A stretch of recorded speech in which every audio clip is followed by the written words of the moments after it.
All right, let's dive into the world of cybersecurity. It's a topic that affects every single one of us. We're going to break down the common threats, the powerful defenses we have, and most importantly, the simple things you can do right now to protect your digital life. So let's get into it. So let me just start by asking you a question. Just think for a second about everything you do online. Your banking, shopping, talking with friends and family. How safe do you really feel doing all that? It's something we don't always stop to think about, but to give you an idea of the risks, well, just take a look at this next number. 308,371. Any idea what that is? That is the number of Indian websites that were hacked in just 2 years. It's a huge number, right? And it's a really powerful reminder that these digital threats aren't just some far-off idea. They are happening constantly, they are widespread, and they are very, very real. And that really brings us to the core idea of this first section. Look, the internet has totally changed our lives, but it's a classic double-edged sword. On one hand, it's this incredible tool for connection and convenience, but on the other, it has opened up a whole new world of danger. You know, this quote really gets to the heart of how this all started.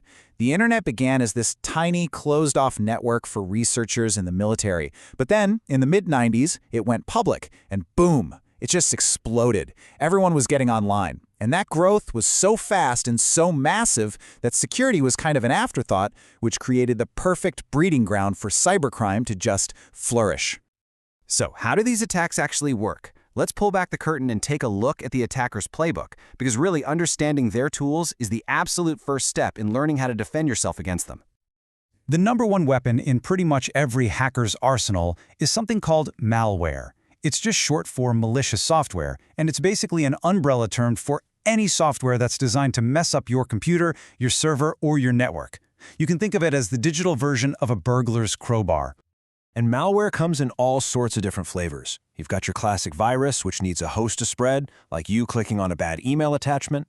Then there are worms, which are way more sneaky. They can copy themselves and travel across entire networks all on their own, no human help needed. And of course, there's spyware, which secretly steals your info, and adware, which just bombards you with pop-ups. But you know what? It's not always about a piece of bad code. Sometimes the attack is all about psychology. And that's where phishing comes in.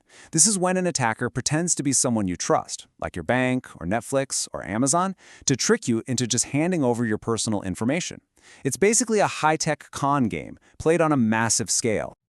And this right here is a perfect example of those psychological tricks. I am sure you have seen a pop-up that looks just like this. It's called scareware, and it works by using fear. It creates this fake emergency, telling you your computer is infected to scare you into downloading their software, which of course is the real virus. Another really clever disguise is the Trojan horse. Just like in the old Greek myth, this malware hides inside something that looks totally harmless, maybe a free game or a piece of software you downloaded. Once it's inside your computer, it opens up a secret backdoor, which gives a hacker complete control. And when they get control of thousands of these zombie computers, they create what's called a botnet, which is an incredibly powerful tool for launching huge attacks.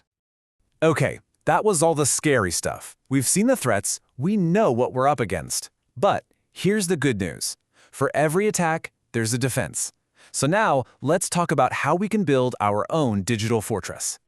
Your first and probably your most important line of defense is a firewall. The best way to think about it is like a bouncer at the door of your own private club. It stands right between your computer and the wild west of the public internet, and its job is to check everything coming in and going out. If anything looks suspicious or doesn't have the right credentials, it gets blocked. Simple as that. But what happens when your data actually has to travel across the internet? That's where encryption comes in. Now, encryption doesn't block data, it just makes it completely unreadable to anyone who isn't supposed to see it. It basically scrambles your information into a complex code, so even if a hacker gets their hands on it, it just looks like a bunch of gibberish unless they have the one specific key that can unlock it.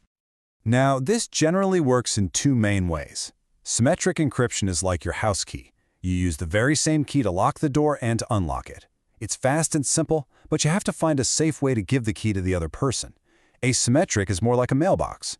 There's a public slot that anyone can use to drop a letter in, but only you have the private key to open the box and actually read the mail. Okay, so what if a threat manages to sneak past your firewall? Well, then you need an active defense inside your system. And that is exactly what antivirus software is for.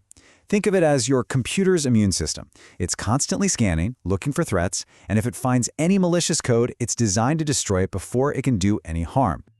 All of these systems, firewalls, encryption, antivirus, they are all fantastic. But the single strongest, most important link in your security chain is you.